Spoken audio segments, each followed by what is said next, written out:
Hey, good Monday, right? Monday.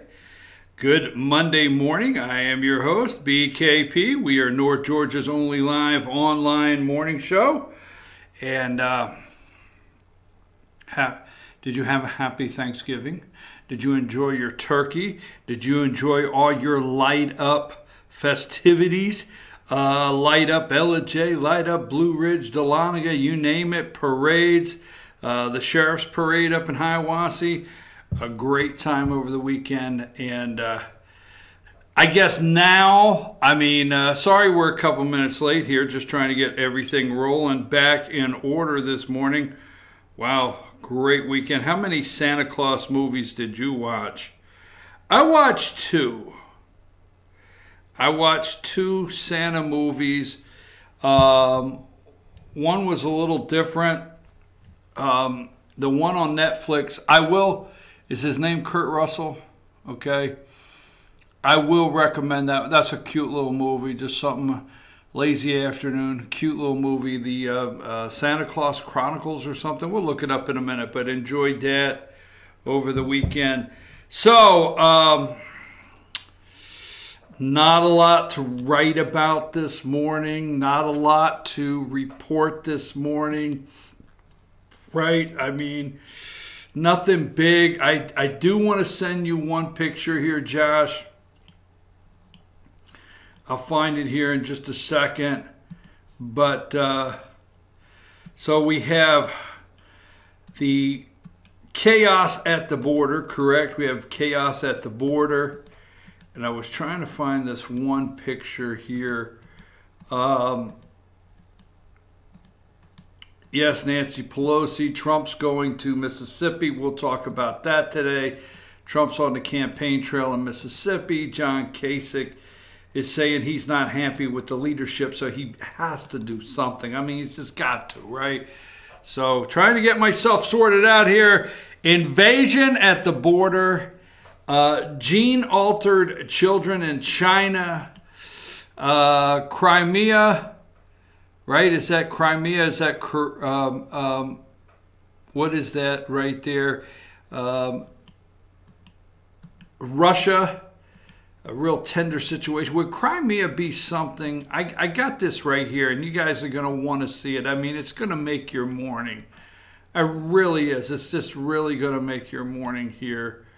Let's go with this one here.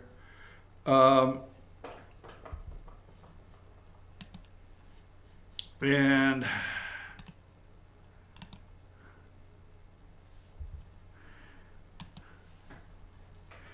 Josh, I'm getting ready to send you two pictures that I want you to immediately get ready. And when you do, okay, give me a thumbs up here, all right?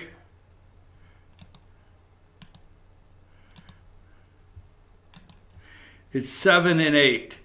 Tell me when you do, okay? All right, folks, trying to get the wheels back on this car after a long weekend, and I enjoyed it. Did you enjoy it? Yes. Okay, constitutional carry. Now, why is constitutional carry, why is the media bringing that up right now in the state of Georgia? Georgia constitutional carry. Why? Okay.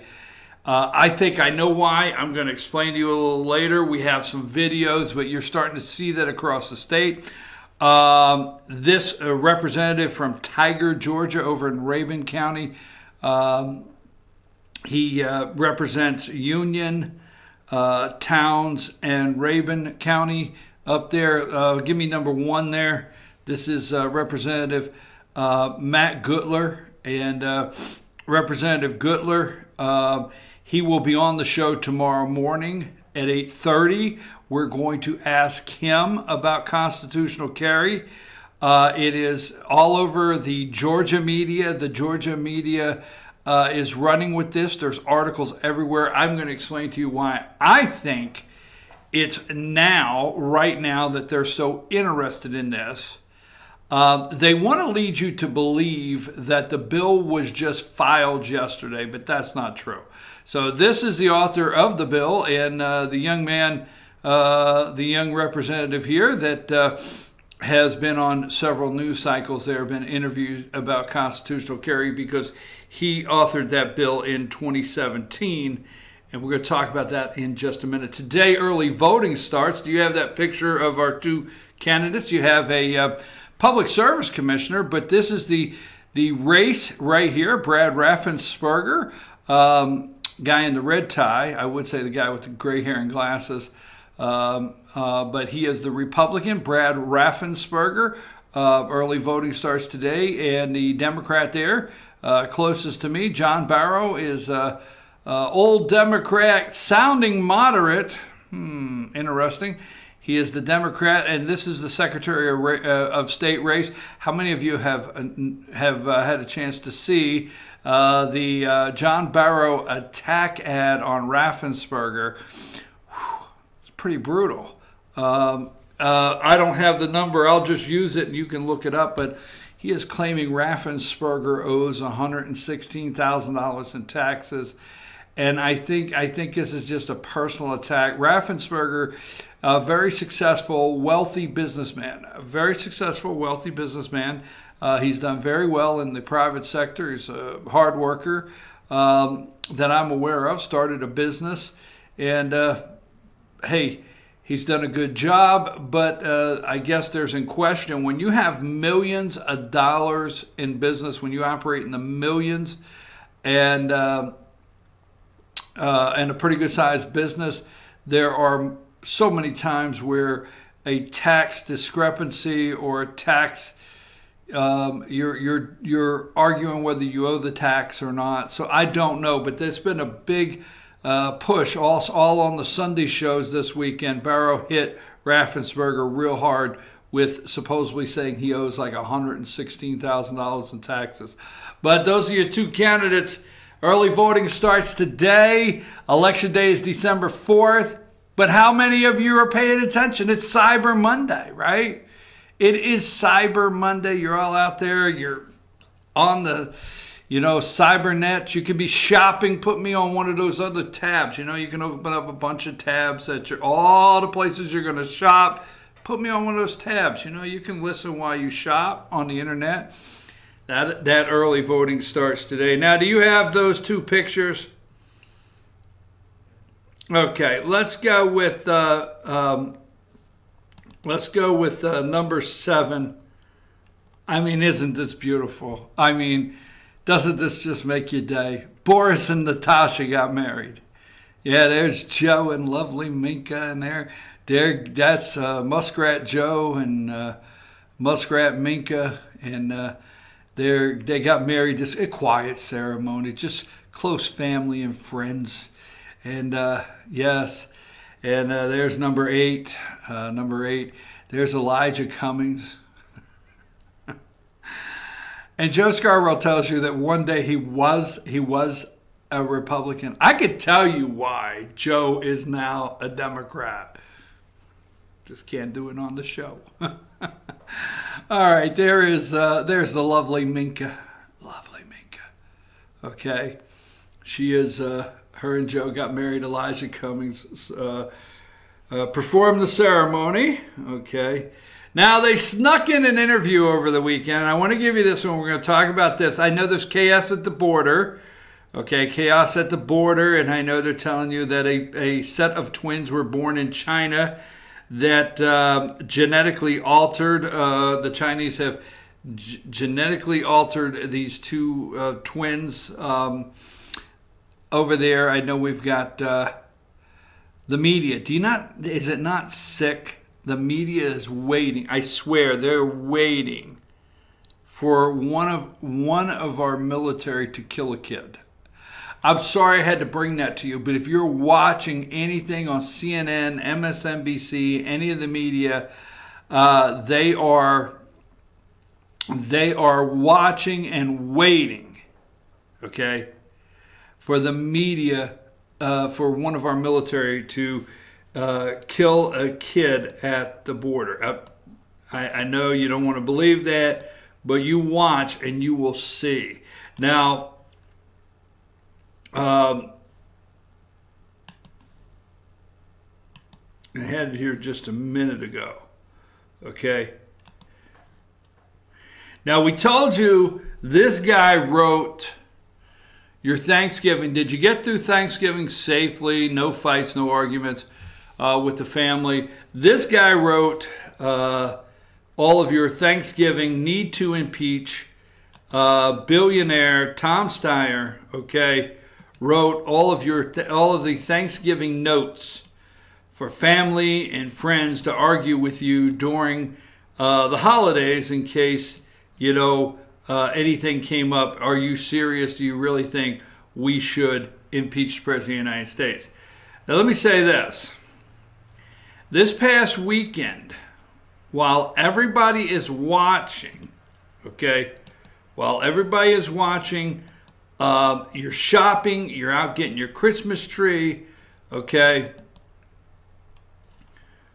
put up number 2. Now, I told you about this, all right, for weeks on end. All right, I did not back off after the shooting in Pittsburgh, the Jewish synagogue in Pittsburgh, where, you know, the Republicans had sent out tweets. Some Republicans had sent out tweets saying, you know, we can't allow, all right, Tom Steyer, Michael Bloomberg, and George Soros, you know, to steal our elections by influencing them. This guy did more influence than any Russians, okay, by influencing them with their billionaire cash, all right?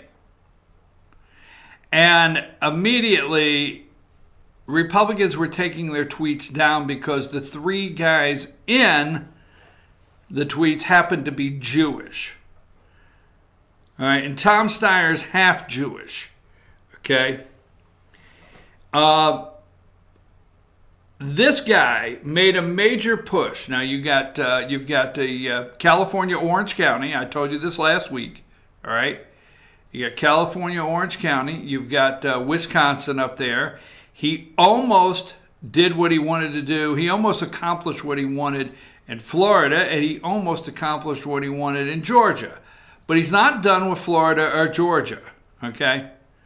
Have you noticed in Georgia, Stacey Abrams did not concede? But this guy was where? He was on Meet the Press with Chuck Todd, okay? He was on Meet the Press with Chuck Todd, okay? Give me number 3, all right? Capital Management founder, you know, founder of Next Gen America and need to impeach. You need to be looking up Next Gen America, okay? And he was raised in New York. He lives in San Francisco, all right? He's on Meet the Press with Chuck Todd. And there's number 5, explaining to Chuck Todd. I just wanted to bring this up this morning because it's not the top story. It's not. It's nowhere is it the top story. We're talking about Chief Justice John Roberts. We will talk about that in a minute. That's why I brought in Scalia, Antonin Scalia. Every time we talk about Chief Justice or something with the Supreme Court is, I always feel we need to put the late, great Antonin Scalia on the desk. But Tom Steyer, pay attention, please. Please pay attention to what this guy's trying to do, all right? And what Bloomberg and Soros. But don't forget, this guy, 100, I will look it up. I think he said, in fact, I've got the note here somewhere. Let me look up the note.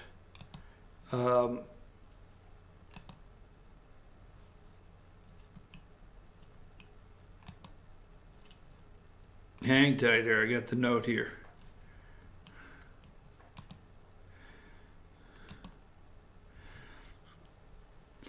Steyer spent more than $100 million on the midterms. That guy spent more than $100 million on the midterms, okay? Now, he's asked if he will run, by Chuck Todd. And he says he's not planning on running, but he has looked up the 5 rights. He has written 5 rights. The universal health care is a right, he says. The right to learn, okay? And the system is rigged. He says he won't run, okay, is if there's someone out there that will tell them that they're going to run on the 5 rights. So we'll just leave it at that. We're going to come back and talk about that a little later.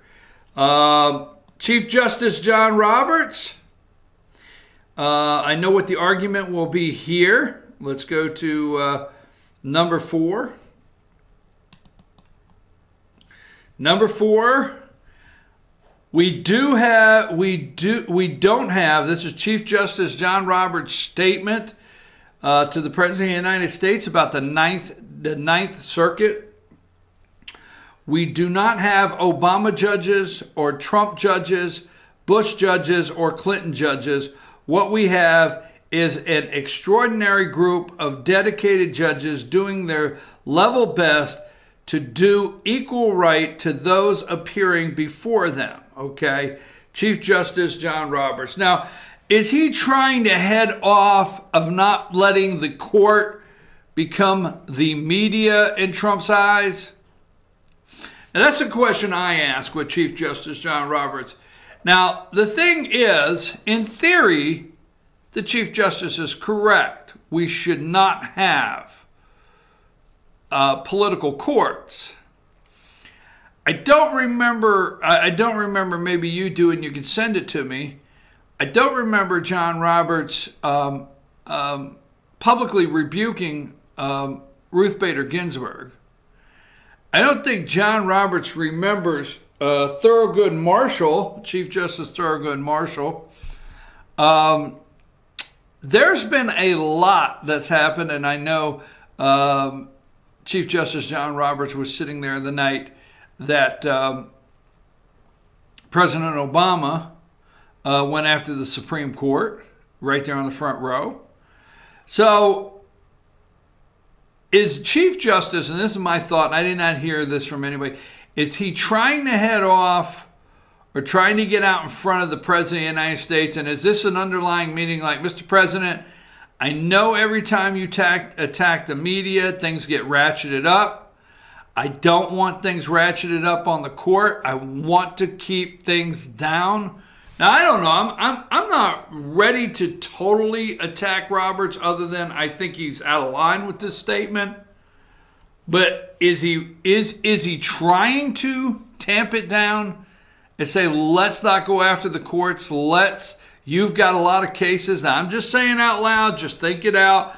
Just think it out. Tell me what you think. You got a lot of cases. And a lot of cases are going to come through the court.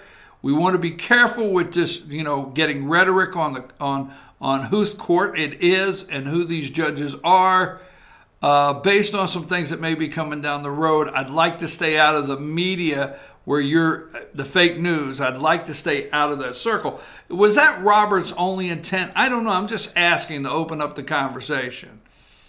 Because I know Obama did not, okay, appoint Chief Justice John Roberts. But I do want to say, Chief Justice Roberts, you certainly were acting like an Obama appointee. You certainly were acting like an Obama judge the day you said Obamacare is legal. Yeah, remember that? That's the guy right there that said Obamacare is legal. He created a tax, and the government has the right. You remember Obamacare was not a tax, but the Democrats grabbed onto it being a tax as soon as John Roberts said, hey, the government can levy a tax, so we're going to move on here. Okay, nothing to see. This is a very legal system right here from Chief Justice John Roberts. Remember that? So I don't know. There's a lot of argument out there today. We know the 9th District judges out there. We know every time something happens at our border, the liberal judges are going to run in somewhere within the 9th District and they're going to try to stop the President of the United States on the border.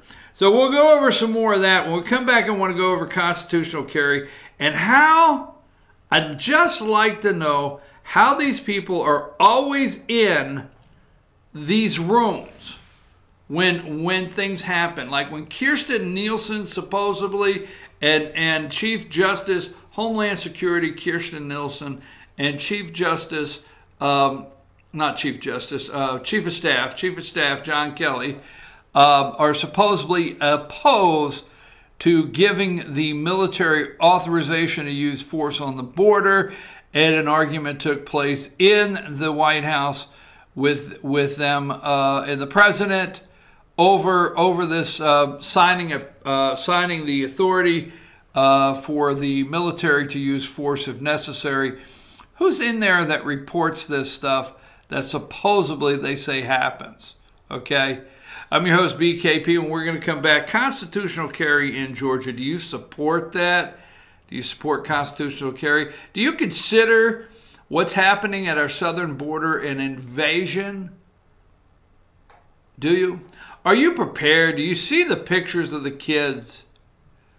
See, every time the media, I'm going to tell you what I see. Every time the media wants to show me the poor children trying to get into this country, I'll tell you what I see. And why won't they stay in Mexico? I'll tell you what I see every time I see those pictures. Okay, what I think of. And I wonder why they won't stay in Mexico. Do you ever wonder why they've gotten this far? Mexico's not that bad. They can get a job in one of our many manufacturing plants we sent down there. They can get work there in Mexico. Why won't they ask for asylum in Mexico? I'm your host, BKP. We'll be right back after these messages. Good morning. Glad to be back.